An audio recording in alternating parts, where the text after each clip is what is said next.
السلام علیکم ناظرین اکرام، میں ہوں محمد سلمان فارسی۔ استقبال کرتا ہوں آپ کا اپنے یوٹیوب چینل معلومات کا خزانہ MKK میں۔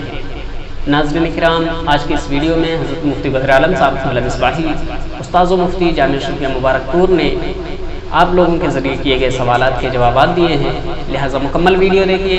ویڈیو پسند آئے تو لائک کیجیے، اپنے تاثرات کمنٹ میں لکھیے، آپ کا جو بھی سوال ہے یوٹیوب پر کمنٹ میں لکھیے، انشاءاللہ عز و جل اس کا جواب دیا جائے گا۔ علم دین عام کرنے کی غرض سے ویڈیو کو شیئر کیجیے، ہمارے چینل کو سبسکرائب کر کے ہماری حوصلہ افزائی کیجیے۔ تو چلیے دیکھتے ہیں مکمل ویڈیو۔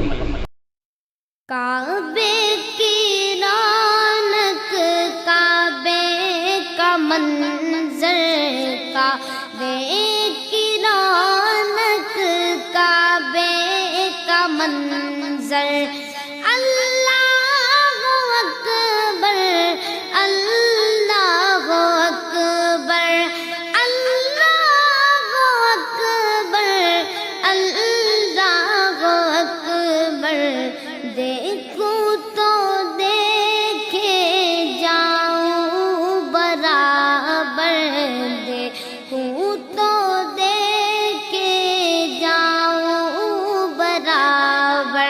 السلام علیکم رحمۃ اللہ تعالی وبرکاتہ۔ میں بدر عالم مصباحی، مفتی الجامعۃ الشفیہ مبارک پور، اعظم گڑھ، UP انڈیا۔ اصل میں مولانا سلمان فارسی سلمہ معلومات کا خزانہ کے نام سے چینل شروع کیا انہوں نے۔ میرے لیے آسانی یہ ہوئی کہ ایک ہی سوال کو بار بار مختلف جگہوں سے کیا جاتا ہے اور جواب دیتے دیتے بھی الجھن ہوتی ہے، گھبراہٹ ہوتی ہے۔ ابھی تازہ ایک سوال بار بار آ رہا ہے کہ آنے والے جمعہ کو جمعۃ الوداع کہا جائے گا، یعنی رمضان شریف کا آخری جمعہ۔ بلا شبہ رمضان شریف کا ہر جمعہ باعث برکت ہے اور فضیلت والا ہے۔ یہ سبھی لوگوں کو معلوم ہے کہ نماز جمعہ کو بقیہ نمازوں پر فضیلت اور اہمیت حاصل ہے، اور رمضان کا جمعہ ہو تو سونے پہ سہاگا، ماشاءاللہ بارک اللہ۔ یہی جب آخری جمعہ ہوتا ہے تو مسلمانوں کی بے چینی، جو مخلص فی الدین ہوتے ہیں اور راضی برضائے الہی رہتے ہیں، ان کی بے چینی اور کرب کا عالم عجیب ہوتا ہے۔ وہ کہ اب پتہ نہیں آنے والے سال میں مجھے رمضان شریف کا جمعہ نصیب ہوگا یا نہیں، اس لیے آخری جمعہ کو کچھ زیادہ ہی اہمیت دیتے ہیں۔ یہ ان کی تڑپ ہے، ان کا عشق۔ مذہبی عشق پر پابندی لگانا میں سمجھتا ہوں بہت بڑی حماقت ہے اور بہت بڑی جہالت ہے۔ اگر کوئی جمعۃ الوداع کو اہمیت دے رہا ہے، فضیلت دے رہا ہے، فضیلت سمجھ رہا ہے، تو اس میں پریشانی کی کیا بات ہے؟ ہر جمعہ فضیلت والا ہے اور آخری جمعہ ہے تو کچھ زیادہ ہی لوگوں کو اس میں چاشنی اور لذت محسوس ہوتی ہے کہ پھر پتہ نہیں ملے گا کہ نہیں ملے گا۔ اس لیے اگر جمعۃ الوداع کو لوگ اہمیت دے رہے ہیں تو دوسروں کے پیٹ میں مروڑ کیوں پیدا ہوتا ہے، سمجھ میں نہیں آتی بات۔ لیکن افسوس کی بات ہے کچھ نام نہاد مسلم ہمیشہ مسلمانوں میں رکھنا اور ڈالنے کی پوری کوشش کرتے، کوئی موقع چھوڑتے نہیں ہیں۔ اب جمعۃ الوداع کا معاملہ آیا تو مسلمانوں میں بہت شوق و ذوق ہوتا ہے اور بڑی عجیب کیفیت ہوتی ہے، لذت محسوس کرتے ہیں شرکت نماز جمعہ میں۔ تو صاحب بدعات اور مکروہ کا فتویٰ لے کر کے ٹہلنے لگتے ہیں کچھ لوگ اور مسلمانوں کو آپس میں لڑانے کی کوشش کرتے ہیں۔ میں کہتا ہوں کہ اگر کوئی شخص آخری جمعہ کو اہمیت دے رہا ہے، آپ اپنے آخری بیٹے کو اہمیت دیتے ہیں، آپ اپنی آخری بیٹی کو اہمیت دیتے ہیں، آپ اپنے آخری عمر کو اہمیت دیتے ہیں، تو کوئی اگر رمضان شریف کے آخری جمعہ کو اہمیت دے رہا ہے تو اس کو مکروہ اور ناجائز اور بدعت اور حرام کہنے کا آپ کو ادھیکار کس نے دے دیا؟ فوراً بدعت کا پرچہ اور بدعت کا فتویٰ لے کر دوڑنے لگتے ہیں اور خود کہتے ہیں کہ ہم صلح چاہتے ہیں، ہم تو جھگڑا نہیں چاہتے۔ ظاہر سی بات ہے مسلمانوں میں تفرقہ ڈالنے کی کوشش پوری ہے۔ یہ کیا ہے؟ یہ تماشا نہیں ہے تو اور کیا ہے؟ خدا کے واسطے مسلمانوں کو لڑانے کی کوشش نہ کریں آپ،